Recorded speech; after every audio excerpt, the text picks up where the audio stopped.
Hello everyone, कैसे हैं आप लोग। आई होप यार आप लोग मस्त होंगे और अपनी एग्ज़ाम की तैयारी में व्यस्त होंगे। आज की इस वीडियो में यार 12th क्लास के जो इंग्लिश का बुक है बिहार बोर्ड के लिए, मैं उसमें जो भी राइटर्स का नेम है, उसकी जो डेट ऑफ बर्थ है, जो उसका डेट ऑफ बर्थ और जो डेथ है, जिसकी भी डेट है, वो आप लोग को मैं एज ए नोट्स आप लोग को देने वाला हूँ। और मैं इसमें आप लोग को याद भी कराने वाला हूँ कि किस तरह से उनको कब उनका जन्म हुआ था, कब उनकी मृत्यु हुई थी, और उन्होंने क्या उनका क्या हम लोग के किताब में पढ़ना है। जैसे कि हम सभी जानते हैं, रेनबो मेरे जो किताब है जो कक्षा 12 के लिए बिहार बोर्ड के लिए, उसमें आप लोग को देख सकते हैं कौन कौन सा चैप्टर पढ़ना है और कौन कौन से राइटर्स ने उनको लिखे हैं। मैं एज एक तरह के आप लोग को ओवरव्यू आप लोग को चैप्टर का देने वाला हूँ, और उससे रिलेटेड बहुत सारे क्वेश्चंस एग्जाम में आते भी हैं। जैसे कि आप सब जानते हैं, ऑब्जेक्टिव जो है आप लोग का, जो नंबर ऑफ ऑब्जेक्टिव जो पूछे जाते हैं आप लोग को ज़्यादा आने वाले हैं क्वेश्चंस। उसमें आप लोग अगर सिर्फ इस राइटर्स के नेम और उसकी कब उनका पैदाइश है, कब उनकी मृत्यु है, वो भी याद कर लेते हैं, तो यहाँ से भी क्वेश्चंस आते हैं। एटलीस्ट आप 5 क्वेश्चन तो बना ही सकते हैं आराम से यहाँ से। अगर से सिर्फ ये आप लोग का टेबल याद हो जाता है, ये जो इतना आप लोग को मैं आप लोग प्रोवाइड करने वाला हूँ, ये अगर से आप कर लेते हैं तो एटलीस्ट 5 नंबर से ऊपर ही आप अचीव कर पाएंगे। यहाँ देख सकते हैं कुछ इस तरह से है। कुछ इसमें हैंड राइटिंग तो उतना सही नहीं है, सो आप लोग उसको इग्नोर करेंगे। मैं जो आप लोग को समझाना चाह रहा हूँ, आप उसको गौर से देखेंगे और समझेंगे। जो 12th 12th क्लास में जो आप लोग को फर्स्ट चैप्टर पढ़नी है, वो है इंडियन सिविलाइजेशन एंड कल्चर, जो महात्मा गांधी के थ्रू लिखा गया है, रिटन है।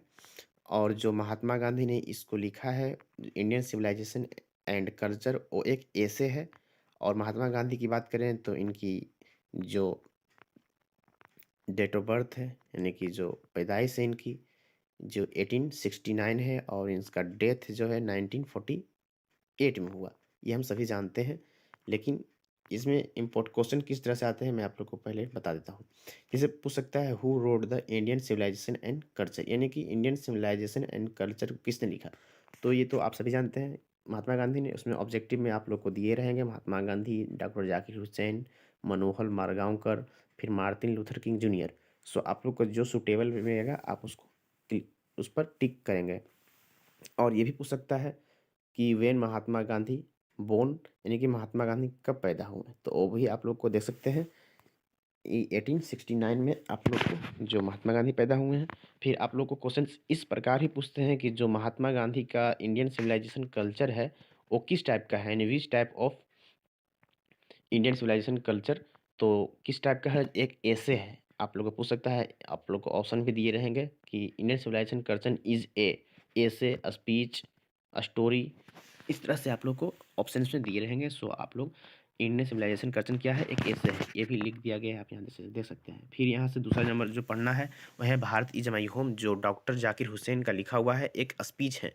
जो स्पीच है जाकिर नायक ने जो दिए थे, तो उन्हीं का अंश है भारत इज माई होम, उन्हीं के स्पीच से लिया गया है। जो और अगर जाकिर हुसैन की बर्थ की बात करें तो 1897 में इनका पैदाइश हुआ, और इनका जो मृत्यु हुआ वो 1969 को। फिर यहाँ से ए पिंच ऑफ असनफ, जो एक स्टोरी है जो मनोहर माल गांवकर का लिखा हुआ है, ये एक एंग्लो इंडियन है। आप लोग याद रखेंगे, पूछ भी सकते हैं कि जो मनोहर माल गांवकर हैं वो क्या थे, तो एक एंग्लो इंडियन है। ऑप्शन में आप लोग को दे सकता है बहुत सारा कि क्या जापानीज थे, ब्रिटिश थे, किस तरह के थे। तो याद रखेंगे जो मनोहर मलगांवकर थे वो एंग्लो इंडियन थे। इनकी पैदाइश 1913 यानी कि 1913 में हुआ, और जो इनका डेथ हुआ था वो 2010 को, यानी कि 2010 को हुआ था, याद रखेंगे। फिर यहाँ से आते हैं तीसरा नंबर पर, ए पिंच ऑफ स्नफ जो है, ये आप लोग देख लिया। फिर यहाँ से पढ़ते हैं आई हैव ए ड्रीम, जो 4 नंबर है, आई हैव ए ड्रीम, जो मार्टिन लूथर किंग जूनियर का लिखा हुआ है। 1929 में इनकी पैदाइश है, 1968 में इनका मृत्यु, यानी कि वफात है इनकी, 96 में इनका डेथ हुआ है। इनका बर्थ जो है 1929 को है। आई हैव ड्रीम जो लिखा हुआ है मार्टिन लूथर किंग का है। ये देख सकते हैं जो हाईलाइट किया हुआ है एनबी करके, ये आप लोग को बताया गया है कि इनको नोबेल प्राइज़ भी दिया गया है जो 1964 को, यानी कि 1963 को इनको नोबेल प्राइज़ से भी नवाजा गया है। इनको तो मार्टिन लूथर किंग जूनियर को। अब आते हैं next, ideas that have helped Mankind. ये लिखा हुआ है मार्टिन लूथर, जो ब्रिटिश राइटर्स हैं, आप याद रखेंगे, इनको भी नोबेल प्राइज़ दिया गया है 1950 में। इनका जो पैदाइश है 1872 को और 1970 में इनके इंतकाल हुआ है। सो अगर से आप लोग इसको एज ए PDF डाउनलोडिंग करके पढ़ना चाहते हैं तो उसको मैं बताऊंगा। आप लोग पहले इसको आराम से लास्ट तक देख लें, उसके बाद बताऊंगा मैं किस तरह से इसको डाउनलोडिंग कर सकते हैं।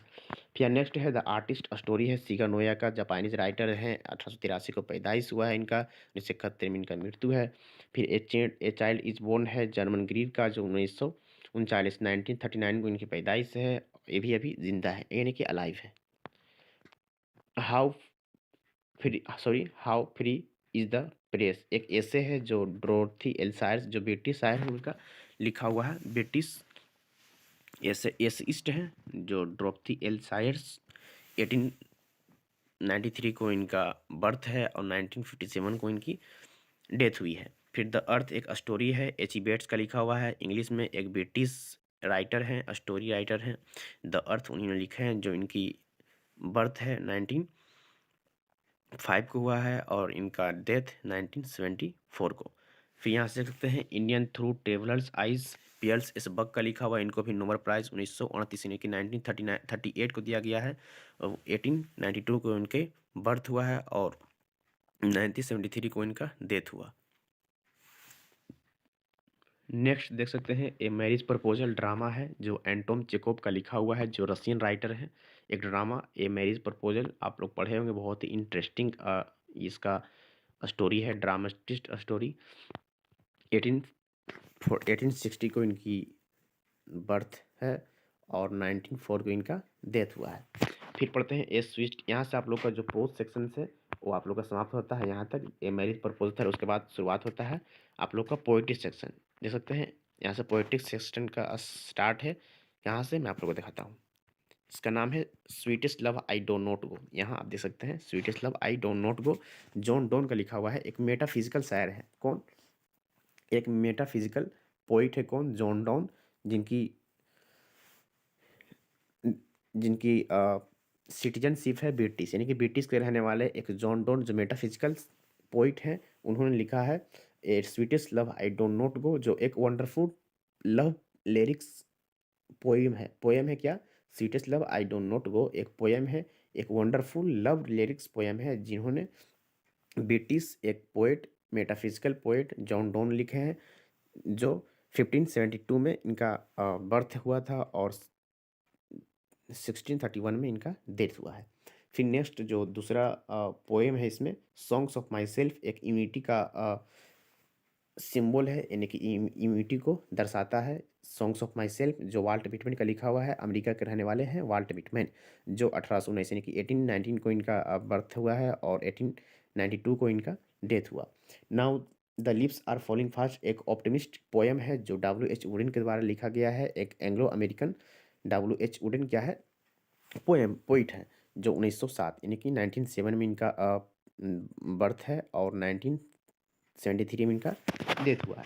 टू ऑटोमन्स एक रोमांटिक पोएम है, जो लिखा हुआ है जॉन कीट्स का, एक ब्रिटिश के रहने वाले हैं। जॉन 1795 में इनका इन 1795 में इनका पैदाइश हुआ है और 1821 को इनका डेथ हुआ है। फिर पढ़ते हैं नेक्स्ट एन एपिटैफ, जो एक बहुत ही इंटरेस्टिंग और लिखा गया है, ये इंस्क्रिप्शंस है। इंस्क्रिप्शन क्या? एन एपिटैफ एक इंस्क्रिप्शंस है।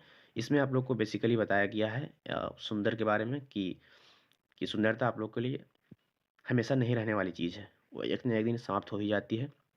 तो बोलता है इसी एन एपिटैफ एक इंस्क्रिप्शंस है, वाल्टर डेलामेयर का लिखा हुआ है, जो ब्रिटिश के रहने वाले हैं, बहुत ही फेमस पोइट रहे हैं वाल्टर डेलामेयर, आप सभी जानते होंगे ही, क्योंकि इनका पढ़ना भी है 10th में एक पोएम। 1873 को इनका डेट ऑफ बर्थ है, यानी कि इनकी पैदाइश हुई और 1952 को इनका डेथ हुआ। फिर द सोल्जर पढ़ना है जो वार पेट्रियोटिक एक पोयम है, यानी कि देशभक्ति का जो आग जगाने वाली एक पोयम है वो है द सोल्जर, जो रॉबर्ट ब्रूक का लिखा हुआ है। 1887 को इनका पैदाइश हुआ और 1915 को इनका डेथ हुआ। फिर पढ़ते हैं मेकाविटी द मिस्टी कैट। इसमें एक कैट का चर्चा किया गया है, आप लोग याद रखेंगे। ये पूछ भी किया जाता है कि मिस्टी कैट में किसकी इलेबोरेट किया गया है, किसको दर्शाया गया है, तो कैट के बारे में लिखा गया है। टी.एस. इलियट ने इनको लिखा है। इनको भी एक नोबेल प्राइज़ मिल चुका है जो 1948 को मिला है। ये यूएसए के रहने वाले हैं, याद रखेंगे। यूएसए के टी.एस. इलियट हैं जिनका लिखा हुआ है मेकाविटी द मिस्टी कैट, जो 1888 को बर्थ हुआ है इनका, और 1965 को इनका डेथ हुआ। फायर हेमन जो कि एन दारूवाला का लिखा हुआ है, 1937 को इनका जो बर्थ हुआ है, और इनके जो डेथ है नहीं दिया गया है। फिर है स्नेक, डी.एच. लॉरेंस का मॉडर्न ब्रिटिश एक पोइट है जो डी.एच. लॉरेंस, उनसी का लिखा हुआ है पोएम स्नेक। डी.एच. लॉरेंस का जो बर्थ है 1885 को, और इनका जो डेथ हुआ है 1930 को। फिर नेक्स्ट है सबसे लास्ट है जो माई ग्रैंड मदर्स हाउस पढ़ना है। एक ऑटोबायोग्राफिकल पोयम है जो लिखा हुआ है कमला दास का। आप लोग याद रखें, कमला दास एक साउथ इंडियन पोइट है, साउथ इंडियन पोइट है कमला दास, जिन्होंने अपने ग्रैंड मदर के ऊपर एक पोएम लिखे हैं जिनका नाम है my grand mother house. Autobiographical एक तरह का ये पोयम है। और याद रखें कमला दास हैं जो इंडियन साउथ इंडियन की रहने वाली है। इनकी जो पैदाइश है, यानी कि जो डेथ बर्थ है 1934 को, और इनका जो डेथ हुआ है वो 2009 को। आप इसको भी एक पॉइंट याद रखेंगे, जो ओल्ड इंग्लिश है, आप लोग को स्टोरी ऑफ इंग्लिश में पढ़नी है। ये पॉइंट आप लोग को मैं बता देता हूँ, मैंने नोट किया है इस पर, तो मैं आप लोग बता देता हूँ। आप लोग इग्नोर करें क्योंकि सही से लिखा हुआ नहीं है नोट्स पर। ओल्ड इंग्लिश जो है 449 से जो शुरुआत हुआ तो चला है कब तक, 1066 तक। याद रखेंगे आप लोग कि सॉरी आप लोग याद रखेंगे कि 449 से लेकर 1006 तक, मे बी शायद 6 ही लिखा हुआ है शायद यहाँ पर। तो 449 से लेकर 10,006 तक जो पीरियड है उसको ओल्ड इंग्लिश में बांटा गया है, और जो मिडिल इंग्लिश है उसको 101 1150, यानी कि 1150 से लेकर के 15,000 तक को जो पीरियड है उसको मिडिल इंग्लिश कहा गया है, यहाँ देख सकते हैं। और जो मॉडर्न इंग्लिश है जो 1500 से लेकर के अभी तक टिल नाउट है उसको बोलते हैं, अभी तक जो चल रहा है उसको बोलते हैं मॉडर्न इंग्लिश। फिर से समझेंगे कि जो ओल्ड इंग्लिश को दो भागों में बांटा गया है, ये पढ़ेंगे। स्टोरी ऑफ इंग्लिश एक बुक आती है, इसके साथ में पढ़ना होता है, उससे भी क्वेश्चंस आते हैं। उसमें पढ़ना होता है कि इंग्लिश के बारे में इतिहास, लिटरेचर के इतिहास, फिर प्रोज सेक्शन से फिर राइटर्स के बारे में पढ़ना होता है। तो उसमें आप लोग के ये बहुत इंपॉर्टेंट पॉइंट है, एग्जाम में पूछ ही लिए जाते हैं कि वर्ल्ड इंग्लिश, मिडिल इंग्लिश और मॉडर्न इंग्लिश का फेस क्या रहा है। तो हम लोग पढ़ेंगे कि ओल्ड इंग्लिश जो है वो 449 से लेकर 1006 तक है, और जो मिडिल इंग्लिश है 1150 से लेकर 1500 ईस्वी तक कौन सा रहा है, मिडिल इंग्लिश। फिर नेक्स्ट वन आ गया मॉडर्न इंग्लिश, जो रहा है 1500 ईस्वी लेकर के अभी तक जो चल रहा है उसको हम मॉडर्न इंग्लिश कहते हैं, जो 1500 ईस्वी से लेकर के अभी तक चल रहा है। सो मैंने आप लोग को ये एक ओवरव्यू दे दिया इसका, कि आप लोग को जो 12th क्लास में इंग्लिश का बुक पढ़नी है उसमें इतना आप लोग को शायर का जो भी इसमें आप लोग का राइटर्स के इतने नेम है इसको याद कर लेने हैं, और उसका डेट ऑफ बर्थ, उनका जो कब इंतकाल यानी कि डेथ हुआ और कब इनका बर्थ हुआ वो याद रखना है। आप लोग को जो मैंने यहाँ पे हाईलाइटर से हाईलाइट किया है उनको दिया हुआ है, यानी कि नोबेल प्राइज़ है कि कब उनको नोबेल प्राइज़ दिया गया है। आप लोग याद रखेंगे इसमें 1 2 3 4, यानी कि 4 जो इसमें राइटर्स हैं उनको नोबेल प्राइज़ दिया गया है, कब दिया गया है पूछते हैं एग्जाम में, पक्का ही आता है, तो आप इसको याद कर लेंगे। और जो भी आप याद, मैंने नोट्स में यहाँ पे लिखवाया हूँ कि पूछ सकता है इस तरह से कि आर्टिस्ट क्या है, स्टोरी है, एसे है, स्पीच है, तो मैंने यहाँ पे लिख दिया हूँ। इस तरह से आप इसको भी याद कर लेंगे, और ये भी याद करेंगे कि सीगा नोया जो है कहाँ के हैं, जापानीज हैं कि ब्रिटिश हैं कि अमेरिकन हैं कि इंडियन हैं। सो इस तरह भी क्वेश्चंस आ जाया करते हैं। मैं आप लोग को क्वेश्चन बैंक भी आप लोग को प्रोवाइड करने वाला हूँ जल्द, ताकि आप लोग को एक ओवरव्यू मिल सके कि हाँ कैसा क्वेश्चंस आता है। लेकिन मैं आप लोग को ये बिलीव दिलाता हूँ कि आप इसको प्लीज़ इसको डाउनलोडिंग कर करके आप अपने खुद से एक पेज पर इसको नोट कर लेंगे और जहाँ आप लोग पढ़ते हैं वहाँ पर इसको चिपका देंगे, यानी कि साट देंगे जहाँ पर आप लोग पढ़ते हैं। जैसे ही सुबह आप लोग उठें इसको एक बार ज़रूर पढ़ लें। ऐसे सिर्फ आप इसको पढ़ लेते हैं तो भी आप लोग एकदम प्रतिदिन आप इसको सिर्फ पढ़ते हैं तो आप लोग को याद हो जाएंगे। और मैं आप लोगों को बिलीव दिलाता हूँ एक बार फिर से कि एग्ज़ाम में इससे क्वेश्चंस आते ही हैं। आप लोग को 5 से एभव भी आप लोग को इससे मार्क्स आएंगे। सो आप इसको प्लीज़ एक बार एज ए पीडीएफ इसको डाउनलोडिंग कर सकते हैं। मैं इसका लिंक वीडियो के डिस्क्रिप्शन में दे दिया हूँ, आप वहाँ पर क्लिक करके इसको डाउनलोडिंग कर सकते हैं और अपने मोबाइल में इसको डाउनलोडिंग करके अपने खुद से एक नोट्स तैयार करेंगे। इस तरह से जैसे मैंने कॉलम बनाया है, यहाँ पर ही आप लोग लिख देंगे कौन कौन कौन सा चैप्टर्स है इसका, फिर राइटर्स नाम, फिर यहाँ पर उनका कब इंतकाल हुआ, कब मृत्यु हुआ और कब उनका पैदाइश है। यानी कि आप लोग 4 कॉलम इस तरह से बनाएंगे। पहला में आप लोग लिखेंगे इंडियन सिविलाइजेशन एंड कल्चर, यानी कि जितने भी इसमें चैप्टर्स के नाम है वो लिखेंगे। फिर उसके राइटर्स के नेम, फिर राइटर्स का बर्थ, फिर राइटर्स का डेथ, इस तरह से लिखेंगे।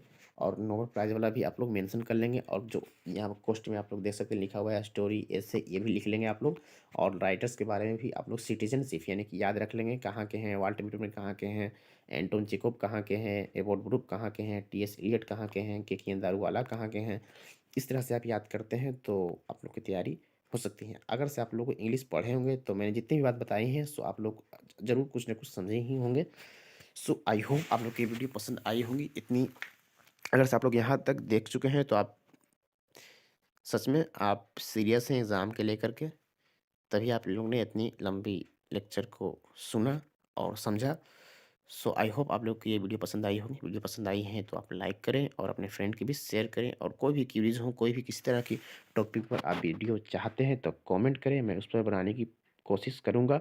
और भी बहुत सारे एग्ज़ाम से रिलेटेड मैं वीडियो लाने वाला हूँ। सो आप लोग इस चैनल को सब्सक्राइब कर जुड़ सकते हैं। तब तक मिलते हैं अगली वीडियो, तब तक के लिए खुश रहें, खुशियाँ बांटते रहें। जय हिंद।